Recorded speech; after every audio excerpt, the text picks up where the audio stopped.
পান্ডাপুর রাজ্যে শুরু হয়েছে বিশাল উৎসব। সবাই মেতে উঠেছে খুশিতে। এই রাজ্যের রাজা ডুগ্গুচন্দ্র আর রানী ভুগ্গুমতির ছেলে হয়েছে বলে কথা। ভারী ধুমধাম করে আনন্দ করছে সকলে।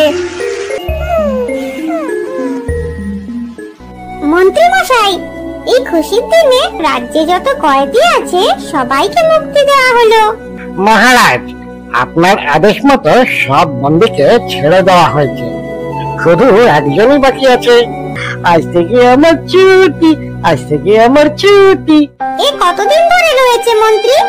আগে আপনি তখন খুব ছোট, আপনার বাবা রাজত্ব চালাচ্ছেন, তখন থেকেই আমি আছি এখানে। সে কি প্রহরী, একে আবার জেলে ঢুকিয়ে দাও। এ আমার বাবার স্মৃতিচিহ্ন। Oh no!